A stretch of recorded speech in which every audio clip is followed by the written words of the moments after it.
Arthur J. Williams is a man who used to do very bad things, like making fake money that looked just like the real thing. He was so good at it that it was really hard to tell the difference.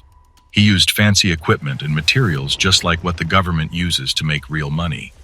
But even bad people have something that can make them do good things sometimes. In Arthur's case, it was his own son. When his son found out about his dad's secret money-making scheme, he had to make a tough choice. In the end, he decided to tell the police, and that's how his dad got caught and sent to jail. Arthur had to grow up fast and started doing bad things when he was really young. Arthur was a clever guy, and he used his art business to hide his fake money scheme. He paid his employees with the fake money and used it to buy stuff for his art business. Nobody suspected a thing for a long time. But then, thanks to his son's honesty, Arthur's dark secrets were out in the open. In 1995, he was charged with making fake money and hiding it. He had to spend 13 years in jail and pay back almost $10 million. This story is a reminder that being greedy and dishonest can lead to big trouble. It's important to be honest and do the right thing. So let's take a ride through the world of fake money, betrayal, and how sometimes people can change for the better. Arthur J. Williams Jr. has a crazy history that sounds like it could be in a movie or on a true crime podcast. He got really good at it and even fooled casinos and banks. But eventually his own son turned him in, and he went to jail. He even got shot when he was 15, but he survived. His life was all about gangs and crime back then. Arthur moved around a lot, and he ended up in Texas in 1994. That's when he got arrested for breaking into a place. But he got out of jail in 1996, and that's when he started making those super realistic fake $100 bills.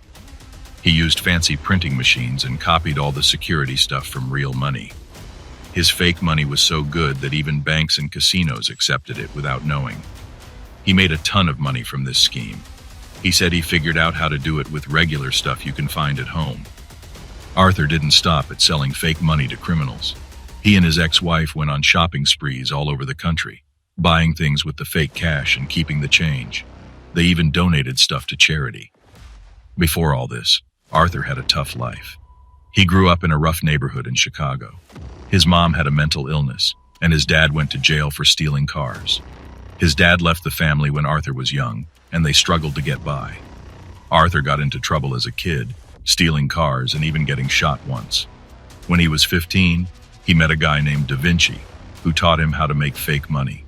He got into lots of trouble, like stealing cars and robbing parking meters to get money for his family. Arthur started his own counterfeit operation, making millions of dollars.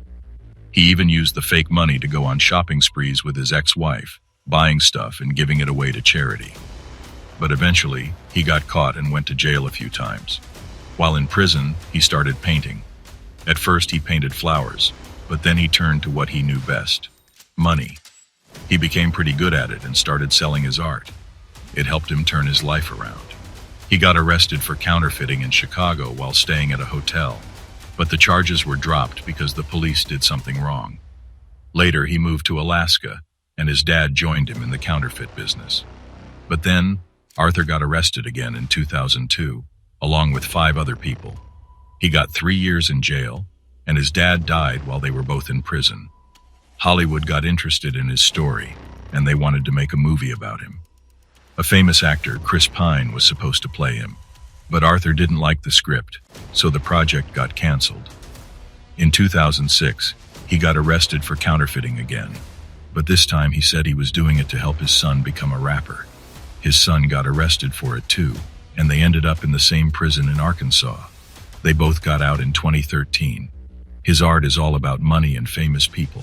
He's had exhibitions and sold lots of paintings.